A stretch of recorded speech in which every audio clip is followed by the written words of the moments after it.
Mutiara Hitam, Jilid 15 bagian 2. Awas, Bibi, terdengar Kui Lan berseru. Gadis ini sudah membungkus tubuh dengan jubah gurunya dan kini melihat serangan ganas Butek Siulem dari belakang, ia memperingatkan gurunya. Namun Xian Eng yang sudah marah itu menggerakkan tangan kiri dan sinar putih menyambar. Hanya 3 batang jarum yang ia sambitkan namun ketiga-tiganya memasuki tubuh Butek Siulem yang roboh berkelojotan dan menjerit-jerit seperti babi disembelih karena seluruh tubuhnya terasa sakit-sakit tak tertahankan. Rasa nyeri yang amat hebat membuat tokoh banci ini seperti gila. Guntingnya bergerak menggunting bagian tubuhnya yang terasa nyeri sehingga dalam sekejap mata saja lengan kirinya buntung, lalu kedua kakinya, dan terakhir sekali batang lehernya. Ia mati dalam keadaan tubuh terpotong-potong gunting seperti nasib sekian banyak korbannya. Andai kata ia harus menghadapi Bo Le Kausu atau bahkan Tai Le Kaong 1 lawan 1 saja agaknya Kam Xian Eng tidak akan mudah dapat dikalahkan. Akan tetapi sekarang ia harus menghadapi Bo Le Kausu dan Tai Le Kaong, malah kini Pasin Ong dan Xiao Bin Lomo sudah maju mengeroyoknya. Dikeroyok 4 orang sakti itu, tentu saja ia menjadi repot sekali. Kui Lan dengan nekat membantu gurunya. Ia menyambar gunting Butek Siulem yang berlepotan darah, lalu mengamuk, mainkan gunting itu seperti orang mainkan pedang. Namun karena senjata ini tidak cocok, ia menjadi kaku dan gerakannya canggung.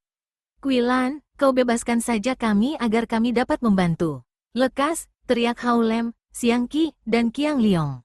Akan tetapi dalam kemarahan meluap-luap gadis itu tidak ingat akan hal ini dan akhirnya, ketika Tai Le Kaong memutar-mutar tubuh mainkan ilmu Xuan Hong Xin Chiang sehingga tubuhnya berputaran seperti gasing, Kui Lan roboh tertotok dan tak mampu bergerak lagi. Hao Lem menjadi kecewa sekali dan pemuda ini hanya mampu memaki-maki dan berteriak-teriak, tak tahu malu. 4 ekor kura-kura busuk tua bangka hanya berani melakukan pengeroyokan. Aku berani mempertaruhkan kepala nenek moyangku kalau bertanding 1 lawan 1, semua tentu dapat terbunuh mampus oleh Xian Toanio.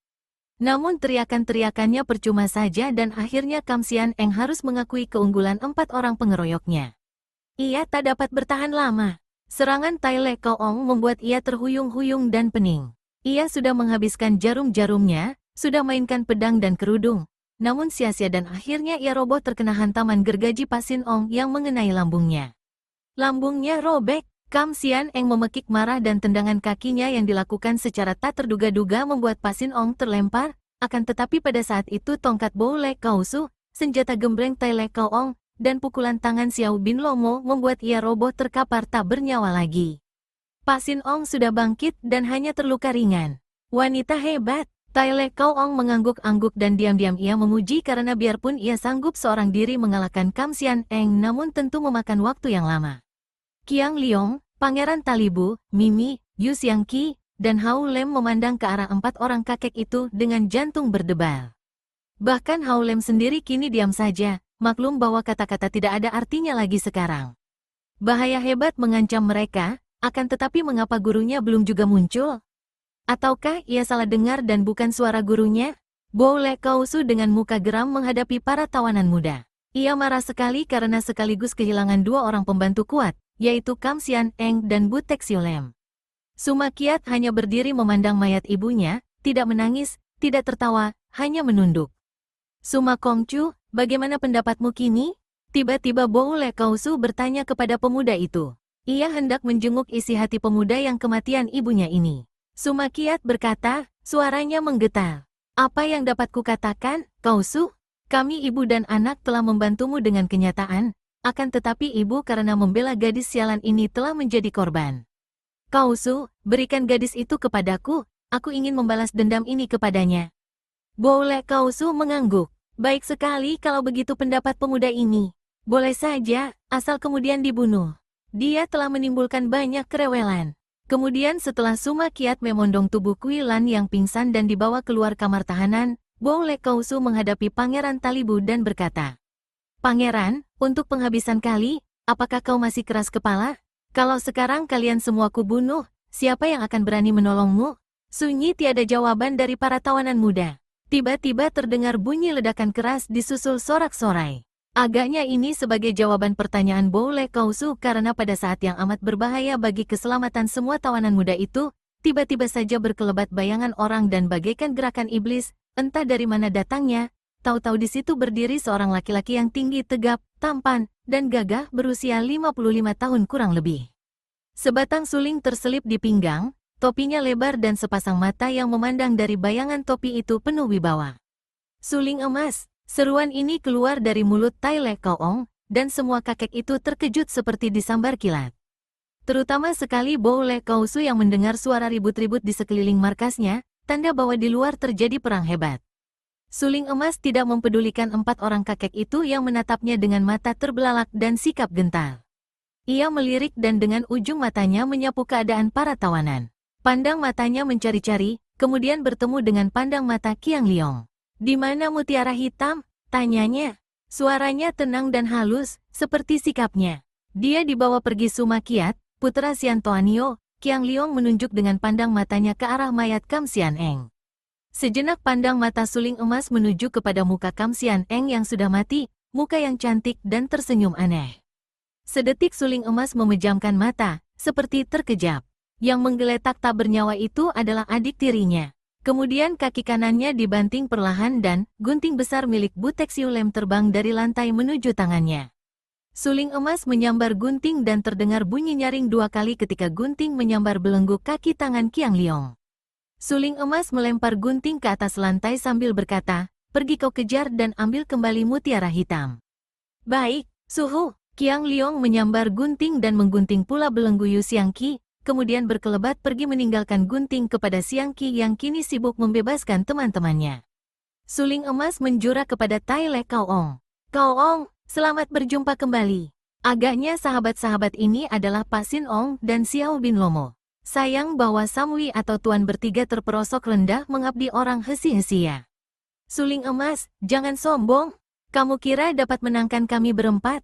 Bo Le Kausu berseru dan tongkat kuningan di tangannya sudah bergerak menyerang suling emas, disusul gergaji di tangan Pak Sin Ong yang bertemu musuh lamanya. Dahulu ia gagal mengacau di Khitan karena suling emas, maka sekarang ia hendak membalas dendam, menggunakan kesempatan selagi ada teman-teman sakti. "Suling emas, hadapilah kematianmu," bentaknya. Tai Le Kaong yang sudah mengalami kelihayan suling emas membunyikan gembreng dan menerjang maju secara dahsyat. Demikian pula Xiao Bin Lomo, biarpun bertangan kosong kini menerjang maju dengan pukulan tangan kanan sedangkan tangan lainnya siap dengan bumbung berisi racun. Suling emas menggerakkan sulingnya. Hebat luar biasa gerakannya ini.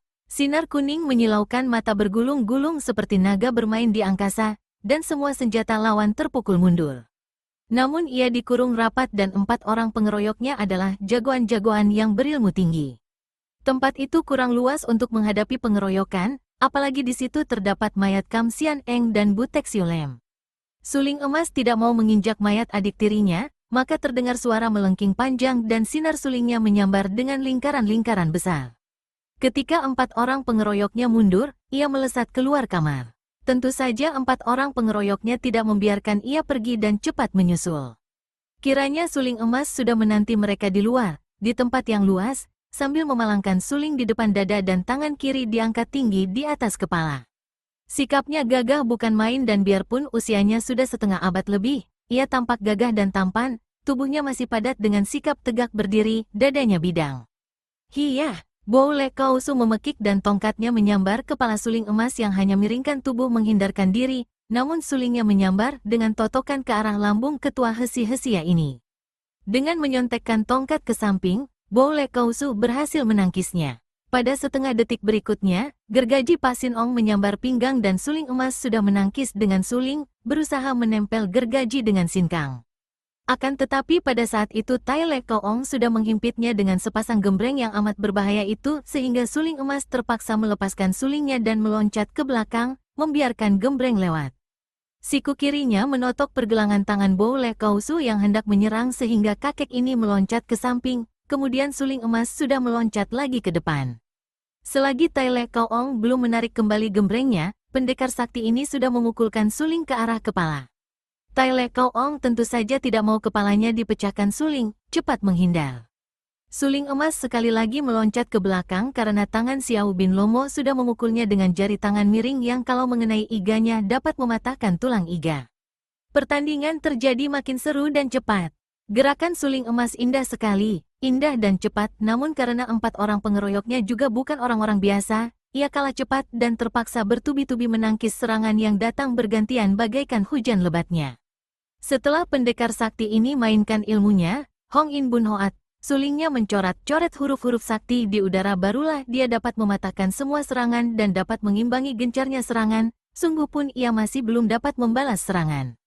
Sementara itu, di luar terjadi perang hebat antara pasukan-pasukan hitam yang besar jumlahnya melawan orang-orang Hesi-Hesia dan pendeta jubah merah. Pasukan hitam ini memang mencari pangeran mahkota mereka dan akhirnya dapat menyerbu ke markas Hesi-Hesia. Akan tetapi agaknya mereka takkan berhasil kalau saja tidak bertemu dengan suling emas di luar hutan. Suling emas yang memimpin mereka memasuki markas tanpa diketahui sehingga mereka dapat menyerbu secara mendadak. Karena jumlah mereka lebih banyak dan karena pasukan hitam ini lebih berpengalaman dalam perang, maka pihak Hesi-Hesia segera terdesak hebat dan banyak jatuh korban. Sementara itu, Siang Qi telah berhasil membebaskan Hao Lem, Talibu, dan Mimi. Setelah mereka beristirahat sebentar untuk memulihkan jalan darah yang membeku karena terlalu lama dibelenggu, mereka lalu keluar dari kamar tahanan yang menyeramkan dengan adanya mayat Bu Texiu Lem yang terpotong-potong.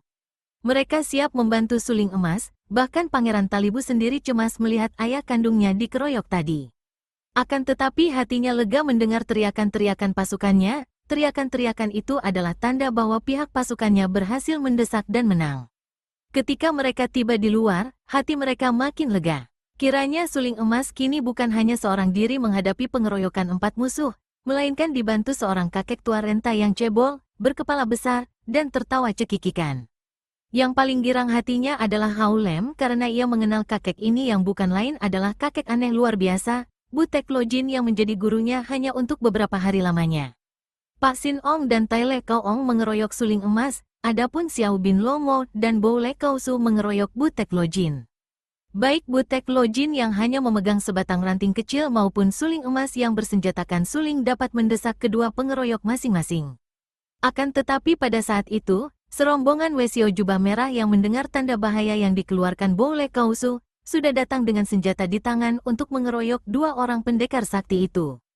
Mereka ini jumlahnya ada 20 orang, murid-murid pilihan yang terpaksa meninggalkan peperangan yang terdesak untuk membantu dan membela guru mereka. Melihat munculnya Wesio jubah merah ini, Yu Xiangqi dan Hao Lem segera meloncat maju menerjang dengan senjata golok yang mereka temukan di luar kamar tahanan. Juga Pangeran Talibu tidak mau ketinggalan. Pangeran ini sudah mengambil sebatang pedang seperti juga Puteri Mimi, dan kedua orang muda bangsawan yang pandai ilmu silat ini pun lalu menyerbu dan membantu Xiangqi dan Hao Lem. Sebagian dari Wesio itu menyambut serbuan 4 orang muda, akan tetapi sebagian besar membantu Bo Le Kau Su. Suling emas menjadi marah melihat datangnya banyak Wesio jubah merah yang otomatis mengeroyok kakek cebol.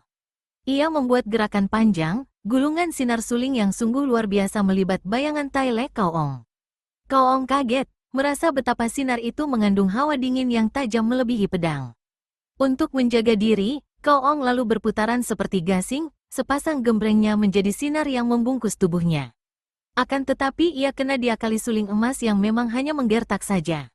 Setelah kakek raksasa yang amat lihai itu berputaran, tiba-tiba suling emas mengerahkan seluruh tenaga dan perhatian kepada Pak Sin Ong.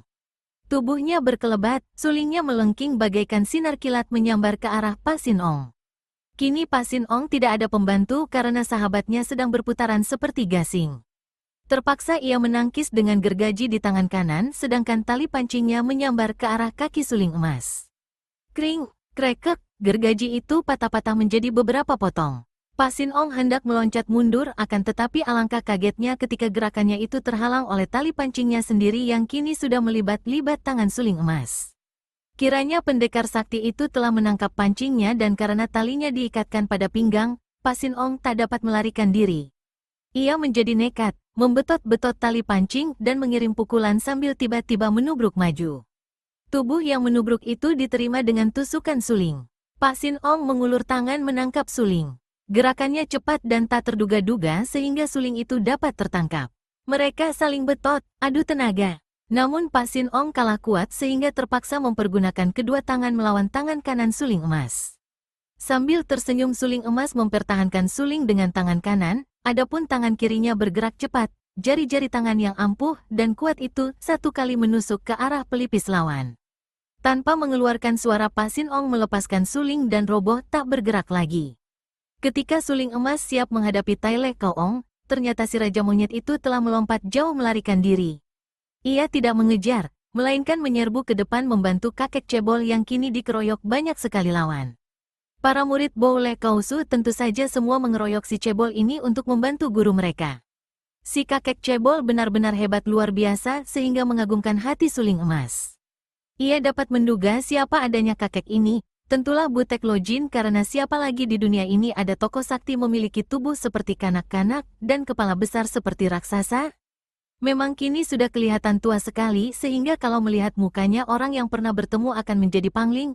Akan tetapi melihat potongan tubuh dan kepalanya, melihat sikapnya yang ugal-ugalan, mudah saja menduga siapa tokoh ini. Lo Qianwei Butek Lojin, terima kasih atas bantuan Lo Qianwei, kata suling emas sambil menerjang maju, menyerang Xiao Bin Lomo. Hehehe, suling emas, siapa membantu siapa? Aku hanya ingin menghajar monyet-monyet gundul berpakaian pendeta ini.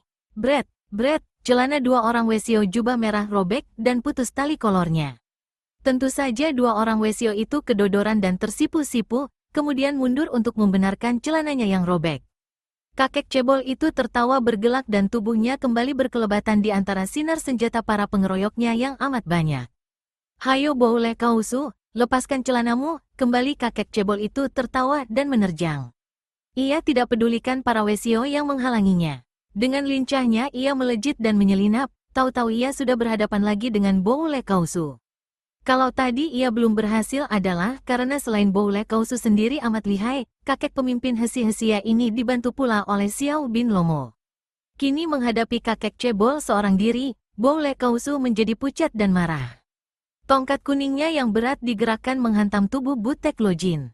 Dis, dan Bo Le Kausu melongo. Jelas tadi ia melihat tongkatnya secara tepat menyambar tubuh cebol itu. Akan tetapi mengapa kini hanya tanah saja yang dihantamnya dan kemana perginya si cebol? Tiba-tiba terdengar bunyi kain robek dan Bo Le Kausu cepat membalikkan tubuh karena merasa tubuh belakangnya dingin. Kiranya Butek Lojin sudah berdiri di belakangnya dan ketika Bo Le Kausu meraba tubuh belakang, celananya di bagian belakang sudah robek lebar sekali sehingga nampak buah pantatnya yang besar menghitam. Hahaha, persis pantat monyet, hahaha, Butek Lojin tertawa terbahak-bahak. Bo Le Kausu marah bukan main. Murid-muridnya sudah mengurung dan mengeroyok lagi kakek cebol itu dan seorang murid datang membawa celana baru yang cepat dipakai oleh Bo Le Kausu. Kemudian sambil menggigit bibir saking marahnya, ia memutar tongkatnya lagi menerjang si kakek nakal. Pertandingan antara 4 orang muda melawan para pendeta jubah merah juga berjalan seru. Para pendeta itu adalah murid-murid pilihan Bo Le Kausu yang merupakan pengawal pribadi, maka kepandaian mereka cukup tinggi. Kini bermunculan pasukan pengawal hesi-hesia yang membantu sehingga 4 orang muda itu harus bekerja keras. Banyak sudah orang hesi-hesia roboh oleh pedang mereka, akan tetapi jumlah pihak lawan makin banyak. Betapapun juga, dengan enaknya Yu Xiangqi dan Tang Hao Lem mempermainkan dan membabati mereka karena tingkat ilmu kepandaian dua orang muda ini jauh lebih tinggi. Puteri Mimi bersama Talibu sudah mundur karena sang pangeran terlalu lelah oleh luka-lukanya. Dia dibimbing Puteri Mimi yang siap melindunginya. Tadinya Talibu tidak mau berhenti dalam bertanding melawan musuh. Akan tetapi Yu Xiangqi yang melihat betapa gerakan pangeran ini lemah dan tidak tetap, bahkan wajahnya pucat sekali, maka ia lalu memutar senjata memberi jalan keluar kepada pangeran ini, minta supaya sang pangeran mengasuh dijaga Puteri Mimi. Xiao Bin Lomo repot sekali menghadapi suling emas. 3 kali ia dibikin jungkir balik oleh suling di tangan lawan. Untung ketiga kali itu ia cukup cepat sehingga hanya mengalami jungkir balik dan babak belur. Kalau ia kurang cepat sedikit saja, tentu nyawanya telah melayang. Karena maklum bahwa ia bukan tandingan suling emas yang luar biasa saktinya, tiba-tiba Xiao Bin Lomo tertawa bergelak, tangan kirinya membanting bumbung, juga tangan kanannya meraih bola yang bergantungan pada pinggangnya. Terdengar bunyi ledakan-ledakan keras dan tampak asap bermacam-macam warnanya mengebul memenuhi tempat pertandingan itu. Bo Le Kausu berseru memberi peringatan kepada anak buahnya yang lari cerai-berai, namun terlambat sedikit. Lebih dari 10 orang hesi-hesia dan pendeta jubah merah roboh berkelojotan, ada yang terkena besi, ada yang menghisap asap beracun. Pangeran Talibu dan Puteri Mimi yang mengasuh di emper bangunan, dari jauh melihat betapa setelah membantingi bahan-bahan peledak dan asap beracun, Xiao bin Lomo roboh telentang. Akan tetapi mereka tidak melihat di mana adanya suling emas, Butek Lojin, Yu Xiangqi, dan Tang Haolem. Apakah mereka berempat juga sudah menjadi korban? Kiranya ketika terjadi ledakan-ledakan tadi, keadaan amatlah berbahaya sehingga orang-orang lihai seperti Xiangqi dan Haolem sekalipun belum tentu dapat menyelamatkan diri karena mereka sedang menghadapi pengeroyokan. Akan tetapi, tiba-tiba mereka berdua berseru kaget. Tubuh mereka terangkat dan terbang melayang ke atas genteng markas Boule Kausu. Setelah memandang, kiranya suling emas yang menyambar tubuh Xiangqi dan Butek Lojin yang membawa terbang Haolem. Setelah dilepaskan di atas genteng, dua orang muda itu segera bertekuk lutut menghaturkan terima kasih. Butek Lojin duduk di atas genteng, merangkul pundak Haolem. Hehe, kau lumayan, aku tidak kecewa. Apalagi permainanmu di depan Boule Kausu dan sekutunya, hebat. Berkat bimbingan suhu, kata Haolem merendah. Heh, bimbingan apa? Aku tidak pernah mengajarmu bersyair. Suhu telah datang, kenapa tidak cepat turun tangan tadi? Kenapa? Aku belum ada kegembiraan. Bukankah tadi keadaan mutiara hitam terancam bahaya? Berani bermain api jangan takut terbakar. Berani bermusuhan jangan takut berkelahi dan berani berkelahi jangan takut mati. Perlu apa mesti ku tolong? Haolem, syairmu tadi yang memuat teka-teki, mengapa kau begitu sembrono? Hatiku sampai berdebar tidak karuan. Bagaimana kalau kebetulan di antara mereka ada yang menebak tepat angka 4? Kau tentu kalah. Haolem maklum bahwa gurunya ini memang ugal-ugalan, maka jawaban dan alasan tadi tidak ia masukkan hati. Ticu atau murid takkan kalah, suhu. Walaupun ada yang menjawab 4 umpamanya, Ticu akan salahkan dia karena jawabannya bukan 4. Hiei, bagaimana ini? Ini hanya akal anak kecil, suhu. Di dalam syair itu terdapat angka atau jumlah bermacam-macam. Kura-kuranya 4, emasnya 1, bulannya dengan bayangannya 2, tanggal purnama 15. Kalau sekalian angka-angka itu dikali, ditambah, dikurangi atau dibagi, bisa saja kita mencari bilangan dari 1 sampai 100. Tentu saja semua tebakan bisa Ticu salahkan. Butek Lojin mengerutkan kening, berpikir-pikir.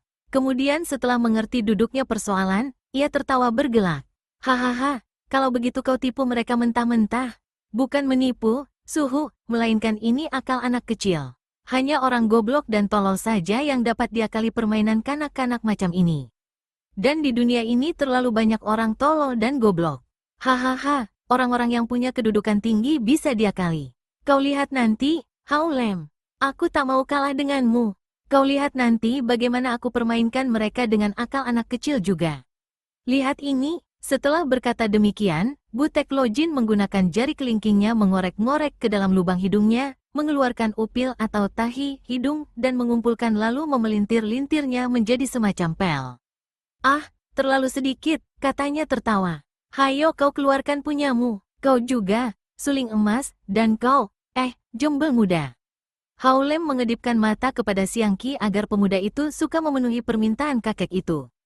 Akan tetapi tanpa diberi tanda juga Xiangqi tentu akan mentaatinya karena pemuda ini sudah cukup berpengalaman untuk mengenal seorang sakti yang aneh seperti Butek Lojin. Tanpa ragu-ragu ia pun lalu mengorek lubang hidungnya. Suling emas tersenyum kepada kakek nakal itu. Kalau dia mentaati permintaannya, berarti dia sudah kena dipermainkan juga, maka ia lalu mengambil kotoran tanah yang menempel di bawah sepatunya.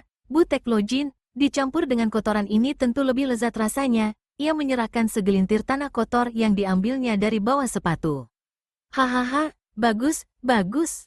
Memang tahi hidung saja kurang banyak. Ia lalu menuding dan menghitung baju-baju merah di bawah. Wah, ada 20 orang bersama Boule si tolol. Biar ku tambah lumpur. Kakek ini lalu mengumpulkan tanah dari bawah kakinya, dicampur dengan tahi hidung yang ia terima dari Xiangqi, Haolem, dan dia sendiri, ditambah pula dengan debu-debu yang menempel pada genteng. Karena debu-debu itu kering, ia lalu meludahinya, dan mengepal-ngepal campuran ini menjadi sekepal kecil yang warnanya tidak karuan, agak kehitaman, kemerahan, dan abu-abu.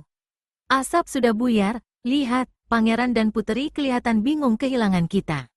Mari turun, kata suling emas yang melayang turun, diikuti 2 orang pemuda dan kakek nakal.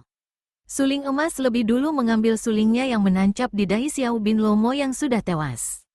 Melihat 4 orang ini melayang turun, Pangeran Talibu dan Putri Mimi bersorak dan lari menghampiri. Sorak-sorai terdengar keras sekali dan kini bermunculan prajurit-prajurit hitam yang sudah berhasil menyapu bersih orang-orang hesi-hesia. Bo Le Kausu bersama 19 orang murid pilihan kini berdiri bingung, dikurung di tengah-tengah. Pangeran Talibu mengeluarkan aba-aba kepada para prajurit yang segera mengurung tempat itu dan tak seorang pun di antara mereka berani turun tangan. Para prajurit ini bersorak girang melihat bahwa pangeran mereka dan Putri Mimi dalam keadaan selamat, sungguh pun pangeran mahkota itu tubuhnya luka-luka. Seorang komandan pasukan cepat-cepat maju menghampiri membawa sebuah jubah indah yang dikenakan pada tubuh pangeran Talibu yang telanjang bagian atasnya. Kemudian komandan itu mundur lagi setelah memberi hormat. Dengan wajah keruh Bo Le Kausu melangkah maju menghadapi Suling Emas dan teman-temannya. Suling Emas, kau menggagalkan usahaku. Aku sudah kalah, mau bunuh lekas bunuh. Setelah berkata demikian, Bo Le Kausu melempar tongkatnya ke atas tanah. Perbuatan ini diturut oleh anak muridnya yang semua melempar senjata ke atas tanah. Orang akan keliru kalau mengira bahwa perbuatan Bo Le Kausu ini merupakan tanda sifat pengecut atau penakut. Tidak, sama sekali bukan begitu. Bo Le Kausu tidak akan dapat menjadi pimpinan orang hesi-hesia kalau ia penakut atau bodoh. Perbuatan ini malah membuktikan kecerdikannya. Ia tentu saja mengenal siapa Suling Emas. Seorang pendekar sakti yang bernama besar dan yang terkenal memiliki watak satria dan gagah. Seorang satria yang gagah perkasa tak mungkin sudi membunuh musuh yang tidak melawan lagi. Sedangkan kalau dia dan murid-muridnya melawan, tak dapat diragukan lagi dia dan murid-muridnya tentu akan binasa semua. Bo Le Kausu, kami tidak akan membunuhmu. Ketahuilah bahwa Kaisar Sung yang bijaksana tidak menghendaki permusuhan dengan bangsa apapun juga. Juga dengan bangsa hesi-hesia tidak menghendaki permusuhan. Oleh karena kau kini melanggar wilayah Sung, maka pemerintah Sung yang berhak memutuskan. Akan tetapi karena aku sudah tahu akan kehendak Kaisar, biarlah kekalahanmu ini menjadi pelajaran bagimu agar kelak kau tidak berani main-main dengan kerajaan Sung maupun dengan kerajaan Hitan. Kau pergilah pulang ke tempat asalmu. Nanti dulu, tiba-tiba Butek Lojin berkata sambil terkekeh. Suling Emas, kau membebaskan mereka tanpa mengobati mereka, sama artinya dengan melepaskan kepala memegang buntutnya. Mereka kau bebaskan untuk mati, apa bedanya? Lihat, bukankah mereka semua menderita luka keracunan yang hebat dan tiada obatnya? Ini, lihat leher Bo Le Kausu.